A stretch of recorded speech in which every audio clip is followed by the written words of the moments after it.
Column media এবং রাজনৈতিক দলগুলো দেশের সবচেয়ে ক্ষতিকর এলিমেন্টগুলোকে জাতির তরুণদের সামনে বন্ধু বেছে গত 54টা বছর পেশ করেছে এবং যেটা করবে মধ্য দিয়ে যেটা হয়েছে আমার স্বাধীনতা, আমার সার্বভৌমত্ব, আমার জাতীয় স্বার্থ, আমার আত্মমর্যাদা বারবার ভুলুণ্ঠিত হয়েছে। রাজনৈতিক দলগুলো যেভাবে আমার হাসনাত ভাই বলে গেছে এত পাইনলেস বোনলেস হয়েছে ক্ষমতার জন্য, ফকির মিসকিন বস্তির ছেলেমেয়েরা আজকে বড় বড় রাজনৈতিক দলের নেতা হয়েছে। ওর নাম পরিচয় নাই, ওদের শিক্ষা দীক্ষা নাই, যারা সত্য চেনে না, যারা আজাদির লড়াই বোঝে না, যারা হাজার বছরের ইতিহাসের স্বাধীনতা সার্বভৌমত্ব বোঝে না, ওই সকল ক্লাউন কোলামরা আজকে বাংলাদেশের রাজনৈতিক দলের নেতা এবং তারাই প্রত্যেক পাড়ায় মহল্লায় এলাকাবাসীর কাছে ভোট চেয়ে বেড়াচ্ছে।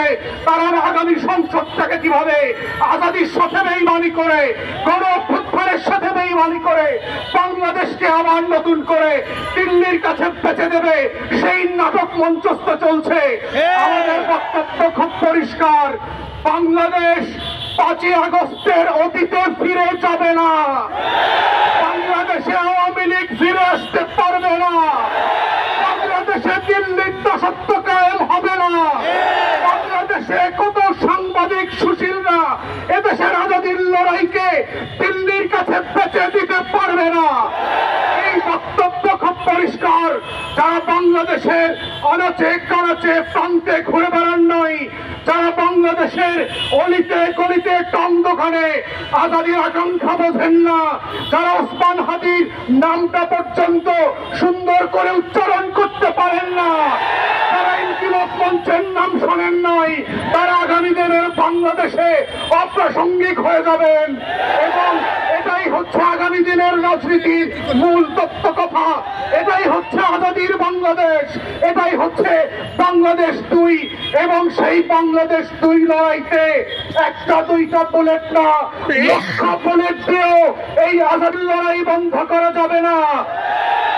আপনারা বারবার চেষ্টা করেছেন, হেফাজতের গণহত্যা হয়েছে, 1,64,000 বুলেট মেরেছিলেন, আওয়ামী লীগ ক্ষমতায় থাকতে পারে নাই।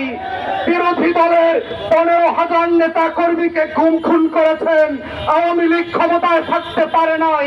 পিলখানায় গণহত্যা করেছেন, আমার 57 জন সেনা কর্মকর্তাকে শহীদ করেছেন।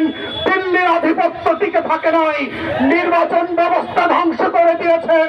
16 বছর ধরে কোরআন গণমাধ্যম দিয়ে বাংলাদেশের আজাদির বিপক্ষে প্রত্যেক দিন তথ্য সন্ত্রাস করেছেন, আওয়ামী লীগ ক্ষমতায় থাকতে পারে নাই।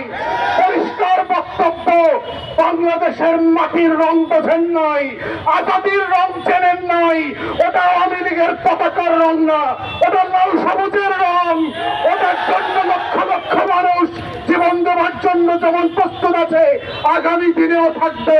অতএব শত্রুরা সাবধান, লক্ষ বলে প্রস্তুত রাখতে পারেন। আমরাও লাল সবুজের পতাকা বুকে পেঁচিয়ে দিয়ে বাংলার আনাচে কানাচে আমার স্বাধীনতা আজাদির লড়াই চালিয়ে যাব। শহীদ ওসমানদেরকে নতুন করে পাড়ায় মহল্লায় আবার পরিচিত করানো হবে এবং সেভাবেই প্রজন্ম থেকে প্রজন্ম ইনকিলাব জিন্দাবাদ হয়ে থাকবে।